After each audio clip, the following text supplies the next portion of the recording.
제가 그런 생각을 했었습니다. 미국에 와서 유학하면서요, 내가 목회자의 길을 가지 않으면 나는 뭐 할까? 그때 내 생각이 든 게 뭔지 아세요? 로스쿨이었어요. 나는 목회자 안 하면 난 로스쿨 간다. 그래서 난 변호사 할 거다. 왜 그런 생각을 했느냐? 제가 청년들을 지도하면서 보니까 저 정도 intellectual ability면은 충분히 로스쿨에 가서 로열 정도는 해먹을 수 있겠다, 그 생각이 들었었습니다. 근데 제가 지나면서요, 왜 이런 생각을 하냐면은 어느 직분을 관계해서 말하는 것이 아니라 목회자의 길을 가면서 정말 내가 이 길을 갈 수밖에 없는 이유가 무엇이냐, 이 부분에 대해서 계속해서 질문을 던집니다. 그리고 그 질문에 대한 궁극적인 답은 하나님의 살아계심 때문입니다. 그렇다면 하나님이 살아계신다라는 것을, 하나님이 계신다, 이 부분을 어떻게 나름대로 이해를 하고 있는가, 제 자신이. 그래서 제가 목회자이면서도 신학을 하는 사람이면서도 자연과학적으로 많이 시간을 보냅니다. 저는 고등학교 때까지 생물을 공부했잖아요. 그런데 제가 화학을 배워본 적이 없습니다. 그런데 제가 목회자의 길을 가면서 이 생물의 근원, 물질의 근원, 이런 것들을 찾아가다 보니까 화학이 필수적으로 필요하다는 것을 보기 시작했었습니다. 그래서 화학을 새로 또 공부를 했습니다. 화학을 해가지고 물질의 그 근본적인 그 중심, 그래서 그것이 무엇인가 찾아가기 시작하고, 또 물리학에 대해서도 공부하기 시작했었습니다. 내가 많이 한 것은 아니지만 적어도 근자에 나오는 물리학자들이 쓴 글들은 가능하면 제가 찾아서 읽습니다. 왜 제가 그렇게 그런 분야의 시간을 투자하고 고민하느냐? 이것은 제 생존과 관계되었기 때문입니다. 만일에 하나님이 계시지 않는다면 저는 천하에 필요 없는 그러한 연극 배우입니다. 나만 필요 없는 그런 짓을 하는 것이 아니라 제가 하는 그런 필요 없는 짓 때문에 여러분도 시간을 낭비하고 물질을 낭비하고 여러분도 함께 망하는 길로 인도하는 그런 천하의 몹쓸 인생이 되는 거 아니겠어요?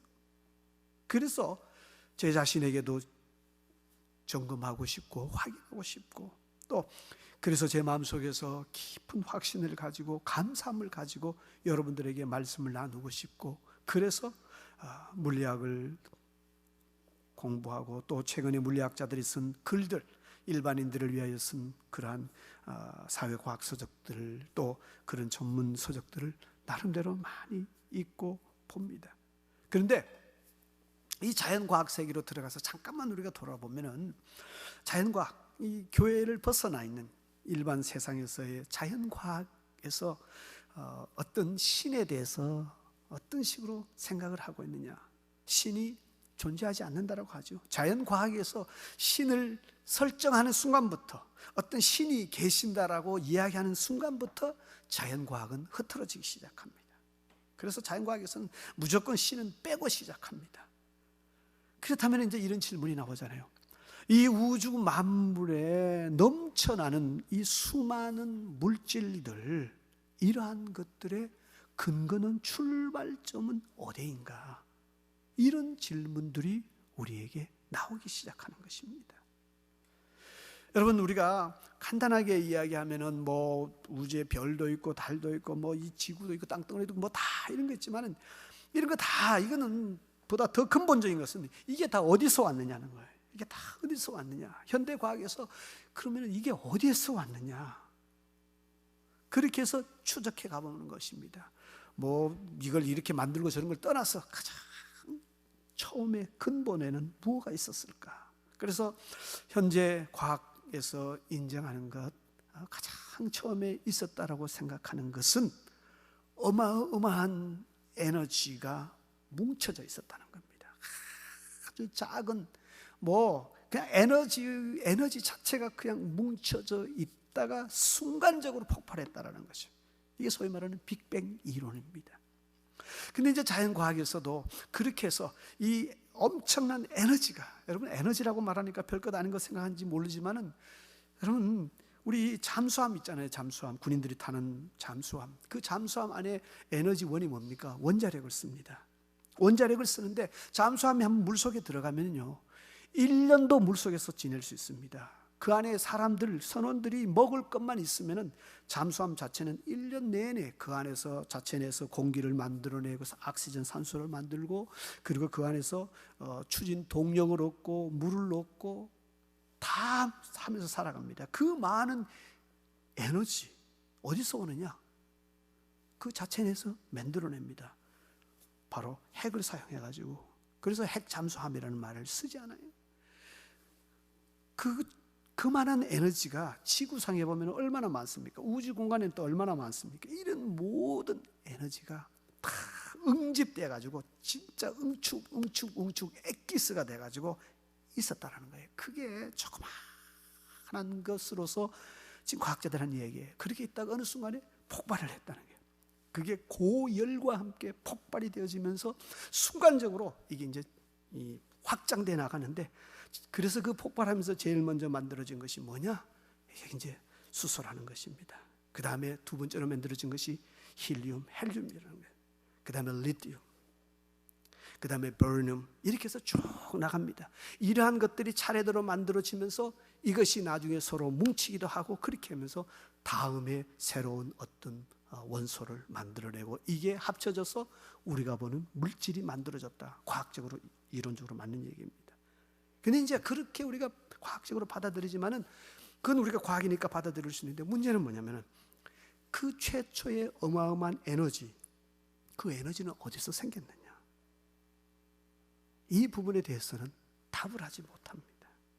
자, 우리 이제 생물로 들어가 봅시다. 사람이 원숭이에서 왔고 이렇게 해서 진화론까지 다 이야기를 합니다. 진화론에 대해서 쭉 이야기를 합니다. 그래서 진화론에서 원숭이보다 더 그러면 이제 최초의 가장 아주 단세포 뭔가 나올 겁니다. 아주 미개한 뭐가 나오겠죠. 그런데 우리가 보기에는 아주 미개한 뭐가 있다고 하더라도 그게 생명체라면은 이 생명체는 어떻게 해서 생겨났느냐? 생물에서 가지고 있는 질문입니다. 일부에서는 이런 대답을 주기도 했습니다. 지구에 있는 생명체의 기원은 어쩌면은 우주 공간에서부터 날라 들어온 것일 수 있다. 우주 공간에서부터 별들이 폭파되어지면서 행성이 깨어지면서, 그래서 그 조각이 지구에 떨어졌고 거기에 박혀있던 생물체가 진화해서 오늘날 우리가 되었다라고 이야기하는 그런 이론도 있습니다. 근데 거기에 대해서 지금은 근본적으로 생물학자들이 도전을 합니다. 생물학자 자신들이 도전을 합니다. 왜냐하면 그건 지구에서는 안 만들어졌다고 하더라도 어디선가는 만들어진 생물이니까, 그러면 그 어디에선가 그 생물이 어떻게 만들어졌느냐, 거기에 대해서 대답해달라. 그게 안 됩니다. 그래서 여러분들이 학교 다닐 때 보았던 것처럼 밀러의 실험 같은 거 있잖아요.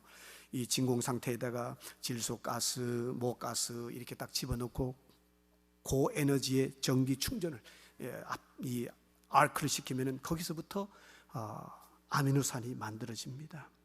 근데 아미노산이라는 걸 자꾸 붙이면은 단백질이 돼요. 우리 고기 덩어리가 나오는 것입니다. 그런데 그 아미노산이 만들어졌다고 해가지고 아미노산은 생명체가 아니라는 겁니다. 아미노산은 아미노산일 뿐이지 그건 그냥 고기 덩어리의 한 구성 요소이지 그거 자체가 생명체는 아니라는 것입니다. 생명체는 또 다른 영역의 지능을 가지고 있고 무엇인가 움직이는 그 안에 어떤 방향을 가지고 있는 그런 면들이 보여진다는 것입니다. 그래서 하나님을 인정하지 않는 그런 생물학자 중에서 하버드에서 공부하고 지금 한국에 가서 가르친 교수 중에 한 분이, 그분이 그런 얘기를 합니다. 사실 생물의 근원에 대해서 이야기한다는 것은 솔직히 생물학자로서 이야기한다면 we don't know, 우리는 모른다라는 것입니다. 근본적으로 들어가서 보면 모른다라는 것입니다. 왜냐하면 아주 작은 미개한 생물체라도, 또 우리가 보기에는 너무너무 엉성한 것들이라도 그 하나하나를 깨어서 들어가서 연구해 보면 너무너무 질서 있고 너무너무 정확하게 모든 것들이 구성되어져 있다라는 것입니다.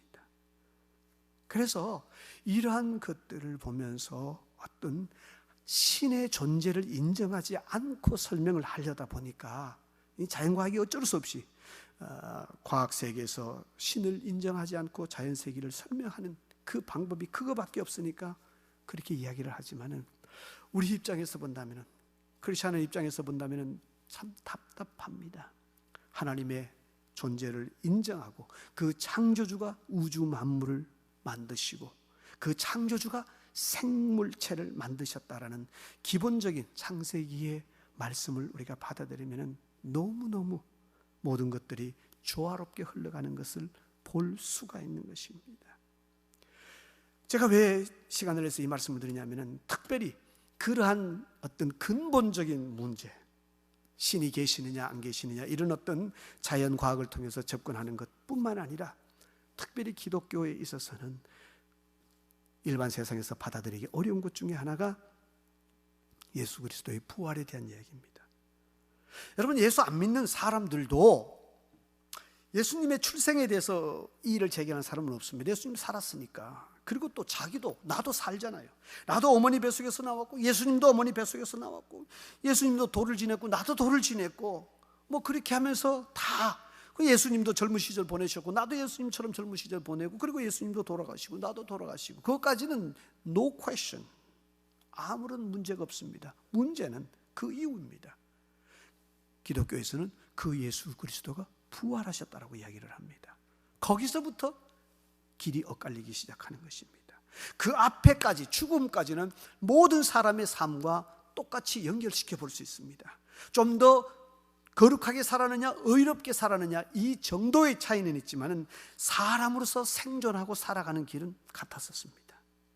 그런데 그분이 죽으시고 난 다음에 부활하셨다는 것은 여기서부터 극과 극의 대비가 나타나는 것입니다. 부활이 있느냐 없느냐. 그래서 우리가 기독교인으로서 이 부분에 대해서 근본적인 질문을 던질 필요가 있습니다. 제가 목사로서 신의 존재에 대해서 과학적인 접근을 계속해서 시도하는 것 중에 하나가 뭡니까? 내가 믿는 하나님, 그분이 창조하신 우주를 보고 우주를 좀 더 깊이 알아가는, 하나님의 말씀과 더불어서 이성으로서 접근해 보는 그런 면들에 있어서 많은 어떤 챌린지가 되고 도움이 되기 때문에 그런데요, 이 부활의 문제도 마찬가지입니다. 우리가 신앙인으로서 부활에 대한 확실한 것을 여러분들이 객관적으로 정할 필요가 있습니다. 정말 예수 그리스도는 부활하셨느냐, 아니면은 부활하지 않았지만은 시간과 함께 이것이 하나의 잘 짜여진 각본처럼 그렇게 되어서 우리가 믿고 따르고 있지는 않느냐, 이 부분에 대한 근본적인 질문입니다. 여기에 대해서 우리가 여러 가지 자료들을 통해서 말씀드릴 수 있는 것은 예수 그리스도는 확실히 부활하셨다라는 것입니다. 자, 지금부터 우리가 어떤 신앙적인 것들을 내려놓고 한번 이야기를 하는 겁니다. 지금부터는 넌 크리스천의 입장에서 논리적으로 한번 이야기를 해보는 것입니다. 예수 그리스도가 부활하셨다라는 가장 근본적인 이유 중에서 하나를 우리가 말한다면은, 예수 그리스도, 이 기독교가, 예수 그리스도를 구주로 믿는 이 기독교의 출발점이 바로 그분의 무덤이 있는 곳과 같은 지역, 같은 도시에서 시작되었다는 것입니다. 기독교의 출발점이 예루살렘이잖아요. 그런데 그 예루살렘에는 예수 그리스도의 무덤도 거기 있었습니다. 만약에 기독교의 출발점은 예루살렘이고 예수 그리스도의 무덤은 아프리카에 어디 있었다, 그랬다면 이거 이야기가 달라질 수 있습니다. 무슨 얘기인가 하니까요, 예수 그리스도에 대해서 알고 보고 듣고 하던 사람들이 다들 예루살렘에 있었습니다. 그런데 그 예루살렘이라는 곳에서 기독교가 출발을 합니다. 기독교가 출발하면서 하는 얘기가 예수님이 죽었다가 살아나셨다. 만약에 예수 그리스도께서 살아나지 못했다면 얼마든지 예수 그리스도의 시신을 들고 나와서 보여줄 수 있었습니다. 성경을 보면은 사람들이 예수가 살아나셨다라고 떠들기 시작한 것이 불과 장사 지내고 사흘째 되던 날부터 그 얘기가 나오기 시작했었습니다.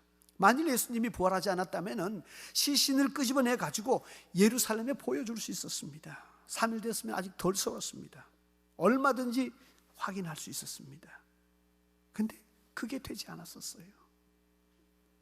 특이한 거는요, 그 당시 지도자들이 오늘날 우리가 뭐 하도 뭐 거짓말을 많이 하고 뭐 이렇게 그렇게 페이크를 많이 하니까, 그러면은 이런 생각도 해볼 수 있잖아요. 시신 어디 가서 뭐 죽은 시신, 3일 전에 죽은 시신, 매일 시신들은 나오니까, 또 홈레스들 중에서 돌아가시는 분도 있고 하니까, 그런 분들 시신을, 한 3일 전에 죽은 사람 시신을, 매장된 것을 끄집어내 가지고 이 사람들이, 야 봐라, 예수가 살기는 무슨 살아, 여기 죽은 시신이 여기 있잖냐. 그리고 가짜 시신을 갖다가 놓는다고 한들, 그 당시에 DNA 검사를 할 수 없었던 사람들이 맞네. 또 무덤에서 다른 시신을 끄집어내 오면서 그 시신을 좀 이리저리 칼로서 창으로서 흉터도 내고 손에 못자국도 구멍도 뚫고, 그렇게 해서 봐라, 이 사람이 예수다, 그렇게 조작할 수도 있었습니다. 그래서 백성들에게 제자들이, 저것들이 살지도 않았는데 저것들이 순사기꾼들이다, 여기에 예수가 있지 않느냐, 봐라, 그렇게 했을 때 일반 군중들이 어떻게 그걸 거부할 수 있겠습니까? 맞네, 저기 예수가 있네. 근데 그게 먹혀들지 않았고 시도되지 않았었습니다. 당시에 부활에 대해서, 기독교에 대해서, 예수에 대해서 거부했던, 예수를 죽였던 그 주모자들은 예수가 부활했다는 소식을 들었을 때 자기들이 시도했던 방법이 뭐냐면은, 겨우 시도했던 것이 돈을 줘가지고 군인들에게, 또 사람들에게 거짓말을 퍼뜨리는 것이었습니다. 예수의 제자들이 와서 시신을 훔쳐가고 그리고 부활했다고 떠든다.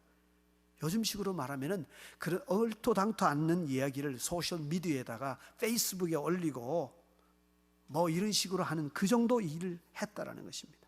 그런데 왜 시신을, 가짜 시신이라도 가지고 와서 보여주고 이분이 바로 죽은 예수다, 그렇게 하지 않았을까? 답은 간단합니다. 그렇게 해가지고 효력이 없었기 때문입니다. 왜 그랬습니까? 예수님께서 부활하시고 난 다음에, 예수님이 부활하시고 난 다음에 그냥 한 사람 한 사람 개인적으로 만나, 야 나 부활했다, 이렇게 하신 것만 아니었었습니다. 개인적으로 한두 사람 있었을 때에 그렇게 엠마오라 가던 제자들에게 나타났던 것처럼 극소수에게도 보여주신 적이 있지만은, 동시에 한꺼번에 여러 사람들 앞에 주님이 나타나셨습니다. 그리고 주님의 모습을 보여주셨습니다. 그러니까 그때 한꺼번에 여러 사람이 있다가 예수님을 봤던 사람들, 저분 예수 아니야? 옆에 있던 사람도, 아니 너도 보여? 나도 보여, 이야기하기 시작합니다. 저분의 모습이 서로가 똑같은 대상을 보고 있다는 것이 확인이 되었었습니다. 어머, 우리가 들었던 이야기, 예수가 부활했다는 그 얘기가 맞구나. 죽었던 사람이 부활했다는 이야기는 감당할 수 없을 만큼의 힘과 위력이 있습니다. 여러분, 오늘 예수님께서 제가 말씀하시는 동안에 제 옆에서 아무 말씀도 안 하시고 여기에 서 주시기만 하더라도, 여러분들의 눈에 부활하신 주님의 여기에 서 계시는 모습을 주님이 잠깐 보여주시기만 하더라도, 많이도 필요 없고요, 한 1분 동안만 여러분들이 보시고, 와 정말이네, 긴가민가 했더만은 제 목사님 맨날 말씀하셔가지고 그렇겠지, 뭐 내가 뭐 반대할 이유도 없고 또 뭐 그렇겠지 생각했는데, 정말 그분이 계시네. 그걸 여러분들이 두 눈으로 확인하게 되었으면 아마 제 생각에 90% 이상의 사람들이 삶을 바꿀 것입니다. 상당수는 여러분의 직업을 바꿀 수도 있습니다. 나는 이렇게 살지 않을 거다, 남은 인생. 그리스도가 부활하셨다라는 그 현장을 동시에 여러 사람이 보고, 그리고 그 사람들이 살아있습니다. 그들의 입을 막을 길이 없습니다. 앞집에 아저씨하고 나도 봤고 건너편에 김씨도 봤어. 우리가 같이 있었는데 그 사람들이 또 모입니다. 어머, 맞아. 그러니까 어때요? 감당할 길이 없습니다. 뭐 죽은 가짜 시신을 갖다 놓고 예수다라고 말해봐야 하나도 먹혀들지 않습니다. 왜? 눈으로 본 분명한 경험들이, 그 살아있는 이야기들이 퍼지기 시작했기 때문에 그렇습니다. 그래서 예수 그리스도께서 부활했다는 것이 너무너무 정확하고요. 만일 그분이 부활하지 않으셨다면 그분의 시신을 갖다가 얼마든지 보여줄 수 있었고, 그리고 부활하지 않았다면 기독교가 예루살렘에서 시작될 수가 없습니다. 부활하지 않았다면 기독교는 예루살렘이 아니라 아프리카 아니면 아시아 어디에서부터 기독교가 시작돼야 돼요. 왜? 부활했다고 하더라도 누가 확인할 길이 없어야 되니까. 뭐 부활했는지 안 했는지 그 먼 길을 어떻게 가서 가보겠어요. 근데 예루살렘에서 부활했다고 하니까, 아니 렌지데일에서 죽었던 사람이 부활했다는데 그럼 우리는 어때요? 뭐든데 가보자. 가서 보면은 빤하게 드러나는 이야기입니다. 이 기독교의 출발점이 예루살렘이었다는 것은 그리스도께서 살아나셨다는 거예요. 그러지 않고서는 이 기독교가 존재 자체가 불가능합니다. 왜냐하면 부활했다라는 이야기가 불과 장사 지낸 지 3일이 채 못 되어서 떠돌기 시작했기 때문인 것입니다. 뿐만 아니라 이후에 제자들의 삶을 보면요, 예수님이 자기의 스승이, 자기들이 따랐던 그 스승이 십자가에서 죽을 때 한 사람 빼고 다 도망가 버렸어요. 사도 요한을 빼고는 다 도망가 버렸습니다. 아직 죽기 전에 십자가에서 형을 받고 그 상황 속에 아유, 이제 우리의 소망이 다 끝이구나, 그렇게 해서 다 뿔뿔이 흩어졌습니다. 그런데 그 흩어졌던 제자들이 나중에 다시 모이고요, 그리고 그 제자들이 자기들이 등을 돌렸던 그 주인 예수를 위해서 생명을 다 겁니다. 도망갔던 사람들이 왜 도망갔습니까? 끝났다고 생각했습니다. 모든 것이 이제 다 정리됐다고 생각했습니다. 게임 셋, 그렇게 생각했었습니다. 여러분, 저는 이런 비유를 여러분들에게 말씀드리겠습니다. 여러분, 시장에 가가지고 고등어를 사는데 아주 파닥파닥 뛰는 생선, 정말 신선한 거, 그거 한 마리에 5불 달라. 에이, 비싸서 안 사요. 그러던 사람이 옆에 가가지고 다 오래돼가지고 파리가 더 앉았고 이거 냄새도 슬슬슬 나니 벌써 썩기 시작해요. 그걸 갖다가 50불 주고 사가는 그런 멍청한 사람이 어디에 있겠어요? 파닥파닥 살아있는 것도 5불에 안 사는 사람이 어떻게 썩어 빠진 죽어가는 거, 그걸 갖다가 썩어가는 걸 갖다가 50불 주고 사겠어요? 살았을 때, 십자가에 달렸을 때, 그때도 예수님을 버리고 갔던 사람이 죽어가지고 장사되고 게임셋 다 끝났는데 거기에 다시 와가지고 자기들의 생을 걸고 자기들의 순교자의 길을 간다? 그건 논리적으로 맞지 않습니다. 그 사이에 무언가 놀라운 충격적인 현상이 있었다는 것입니다. 바로 그리스도의 부활인 것입니다.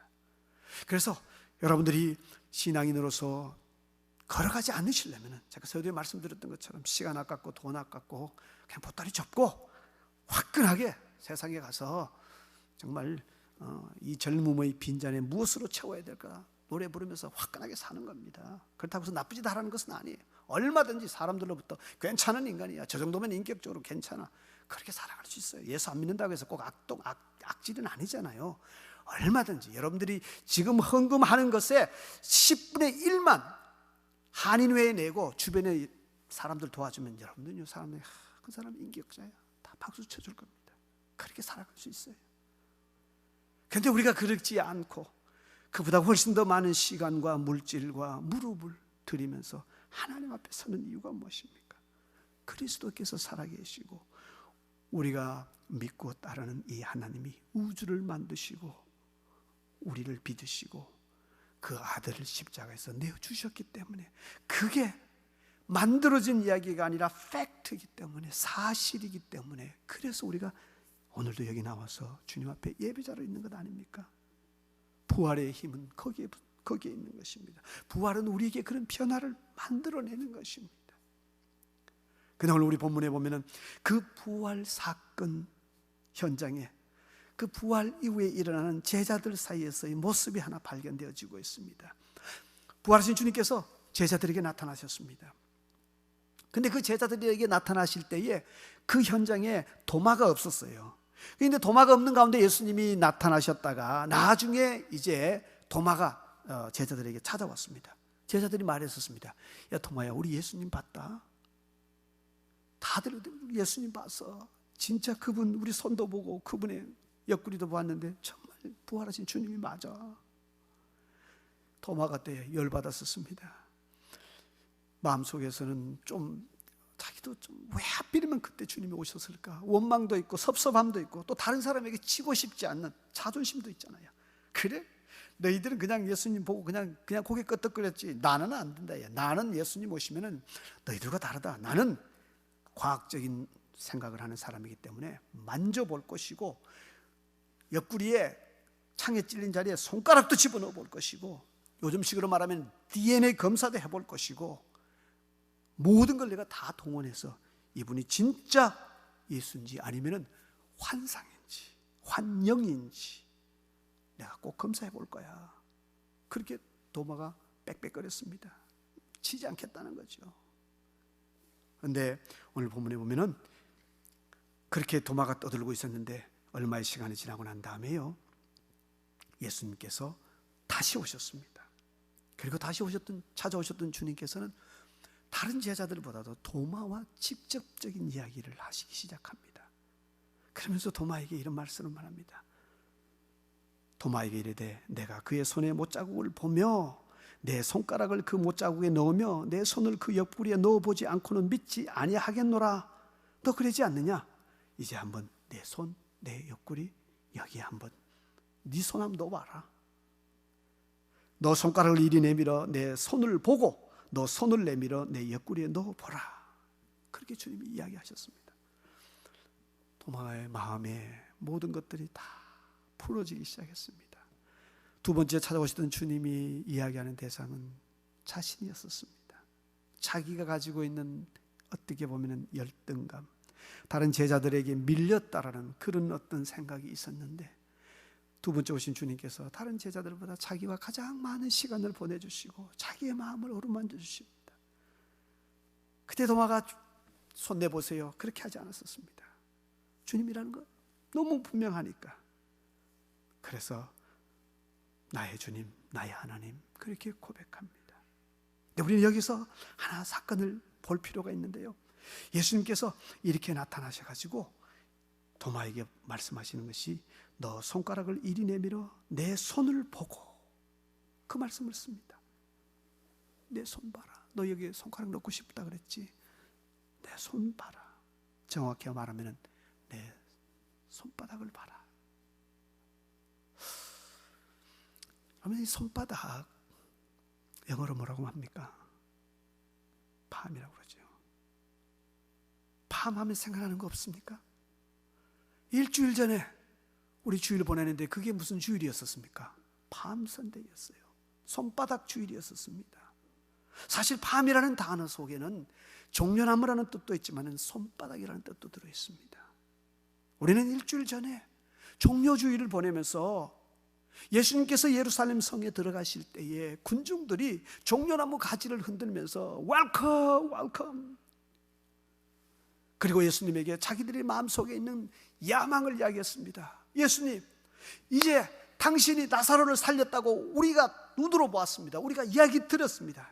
당신이 이제 이 유대 민족을 로마의 식민지에서부터 자치국가로 나라다운 나라로 한번 만들어 주십시오. 박수 치면서 종려나무 가지를 들면서 자기들의 민족적인 소명, 민족적인 그 소원, 마음의 염원을 예수님에게 쏟아부었었습니다. 그게 바로 종려나무 가지로서 표현되었었습니다. 군중들이 palm 추리를 흔들었었습니다. 근데 오늘 이 본문에 보여지는 또 다른 palm이 있잖아요. 군중들이 들었던 그 palm, 그것은 그들의 욕심과 그들의 야망과 그들의 욕망을 표현한 것이었습니다. 예수 그리스도의 가는 길과 아무 상관이 없는 자기들이 원하는 자기들의 구주였었습니다. 세상을 독립시켜주고 자기들에게 먹을거리를 제공해 줄 수 있는 그러한 군주로서의 예수, 그 부분을 원한 것이 그들이 흔들었던 종려나무 가지, 그 palm이었었습니다. 그러나 오늘 이 본문에 등장하는 palm, 그 손은 다릅니다. 주님이 보여주신 그 palm, 그 손에는 상처가 있습니다. 생각해 보셨습니까? 예수님께서 왜 부활하시면서 그 쓰라린 상처를 여기에 새기고 계실까? 부활하신 육체에서 이거 얼마든지 없앨 수 있을 텐데 아마 그 상처는 영원토록 남아있을 것입니다. 우리가 천국에 가도 그리스도께서 못에 찔린 자국 여기에 남아 있습니다. 예수 그리스도께서 제자들에게 보여주신 palm, 그 손을 통해서 우리에게 가르쳐 주는 게 있습니다. 가장 먼저 보여주시는 것은요, 우리의 죄악에 대해서 말씀하고 있습니다. 죄악이 남긴 흔적들이 그리스도의 손바닥에 못자국으로 남아 있습니다. 우리는 흔히 죄가 보이지 않기 때문에 별것 아닌 것처럼 생각합니다. 그런데 그 죄가 얼마나 무서운 것인지, 그 죄는 인간을 넘어서 창조주의 몸에까지 흔적을 남겼었습니다. 그게 죄악입니다. 보이지 않는 죄라서 대충 생각할지 모르지만 그 죄가 가장 무섭고 질기고 독한 것으로서 남아있는 것입니다. 예전에 시골에서 농사 짓는 분들, 여러분들 아마 웬만하신 분들은 아시겠습니다만은 제초제 중에서 그라목손이라는 게 있었습니다. 이게 제초제예요. 제초제 그걸 뿌리면은 오전에 뿌리면 오후쯤 되면 벌써 식물들이 시꺼멓게 변하기 시작하면서 2, 3일 내에 다 끝입니다. 다 죽어요. 근데 그 그라목손이라는 그 제초제가 사람들이 그 시골에서 자살하면서 그 약을 많이 쓰기 시작했었습니다. 왜 다른 농약도 있는데 그걸 많이 썼느냐? 제가 어렸을 때 자랄 때도 저도 이 약을 쓰고 그렇게 했는데요. 제초제를 뿌렸으니까 근데 이 제초제가 사람들에게 있어서, 농약은 농사 짓는 분들도 주의해야 합니다. 왜냐하면 농약은 그냥 도랑에 뿌리고 이렇게 해버리면 있던 개구리가 현장에서 탁탁탁 죽어 떠오른단 말이에요. 죽은 시신이 나온단 말이에요. 그래서 이건 근본적으로 독하다는 걸 압니다. 반면에 이 제초제는 풀을 죽이는 것이기 때문에 별로 그렇게 만만하게 그렇게 보는 경향이 있었습니다. 그런데 이 그라목손이라는 이 제초제는 사람이 이렇게 마시면은 다른 농약은 즉각적으로 막 난리를 지기고 그냥 그렇게 죽음의 길을 가지만은, 얘는 조금 마시면은요, 이론적으로 이야기하면은 대략 한 1온즈, 1온즈 정도, 한 30cc 정도 마시게 되어지면은 10일 이내에 죽습니다. 그러니까 금방 죽지 않는다는 거예요. 그거 마시고 난 다음에 맨정신으로 그렇게 병원에 가기도 합니다. 만약에 독하게 한 3온주 100cc 정도 마시면은 보통 한 이틀 안에 세상을 떠납니다만, 요거 한두 모금 그냥 티스푼으로서 이렇게 얼마씩 이렇게 마시면은 잘 안 죽어요. 안 죽어요. 근데 처음에는 안 죽는데 시간이 지나면서 이것이 사람을 죽입니다. 처음에는 식물 죽이는 거니까 만만하게 생각했는데 이게 사람 몸에 들어가면은 사람을 근본적으로 죽입니다. 얘가 하는 일이 뭐냐? 이 그라목손이라는 이 농약 성분의 그 중심 성분이 파라쿼트라는 것인데, 이 파라쿼트라는 게 얘가 하는 역할이 뭐냐면은, 식물의 잎사귀에 딱 뿌려놓으면 이 식물 잎사귀 속에서 쉽게 말하면 이 일렉트론, 전자를 뽑아내 버립니다. 전자를 뽑아내 가지고 산소에다가, 광합성 과정 중에서 산소가 나오니까 거기다가 옮겨줍니다. 이게 무슨 얘기냐면, 그 전자가 뭐 그렇게 대단히 중요하냐? 아니에요. 저와 여러분들은 다 전자가 균형이 잡혀져야 되세요. 플러스와 마이너스가 이번으로 균형이 잡혀져 있어야 됩니다.